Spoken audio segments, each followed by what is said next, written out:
Ready start. अमेरिकी राष्ट्रपति Trump ने जिस तरह यह कहा कि वेनेजुएला अमेरिका को 5 करोड़ बैरल तेल देगा और उसकी बिक्री वे खुद करेंगे, वह उनकी मनमानी का एक और शर्मनाक उदाहरण है।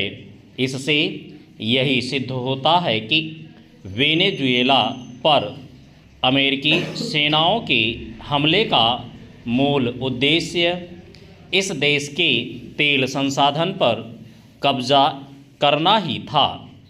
वे इस कब्जे को लेकर जिस तरह कोई शर्म संकोच नहीं कर रहे हैं, उससे यही पता चलता है कि उन्हें अंतर्राष्ट्रीय नियम कानूनों की परवाह नहीं।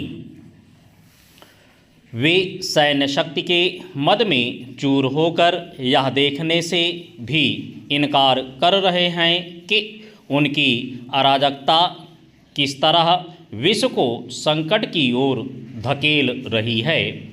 वे अपनी हरकतों से विश्व के दबंग देशों को मनमानी करने का लाइसेंस दे रहे हैं। उनके रवैये से विश्व में उथल पुथल मच सकती है और कुछ नए युद्ध भी छिड़ सकते हैं। खुद को शांति का मसीहा बताने और इसी बहाने नोबेल पुरस्कार की चाह रखने वाले ट्रंप दुनिया को अशांत और अस्थिर करने का काम जिस बेशर्मी से कर रहे हैं, वह उन्हें ही भी महंगा पड़ सकता है, क्योंकि एक के बाद एक देश उनसे आजिज आ रहे हैं। उन्होंने जिस तरह डेनमार्क के अर्ध स्वायत्त क्षेत्र ग्रीनलैंड पर बलपूर्वक कब्जा करने की धमकी दी, उसके बाद वे यूरोपीय देश भी उनसे खफा हैं, जो हर बात में उनकी हाँ में हाँ मिलाते थे। अब इन देशों को यह समझ आ जाए तो अच्छा कि अहंकारी ट्रंप अपने मित्र देशों के भी सगे नहीं। इसकी अनदेखी नहीं की जा सकती कि ट्रंप कूटनीतिक शिष्टाचार को धता बताकर भारतीय प्रधानमंत्री समेत अन्य अनेक शासनाध्यक्षों पर तंज कस रहे हैं। उनके बड़बोलेपन से यह नहीं लगता कि निकट भविष्य में भारत और अमेरिका के बीच कोई व्यापार समझौता हो पाएगा।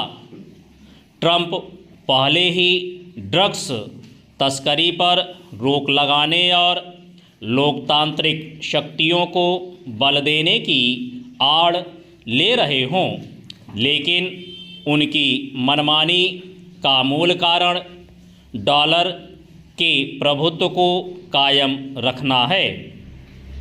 डॉलर के दबदबे के पीछे एक बड़ी भूमिका तेल व्यापार में अमेरिकी मुद्रा का चलन है।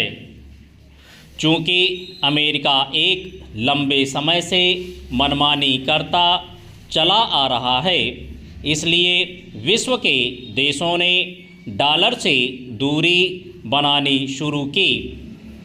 जब इराक और लीबिया ने ऐसा किया तो उन पर हमला किया गया।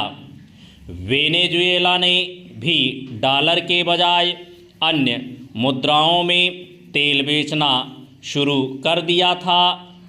हालांकि तेल बिक्री खरीद में रूस और चीन भी डॉलर से परहेज कर रहे हैं, लेकिन ट्रंप का इन देशों पर जोर नहीं, इसलिए वे कमज़ोर देशों को अपना निशाना बना रहे हैं।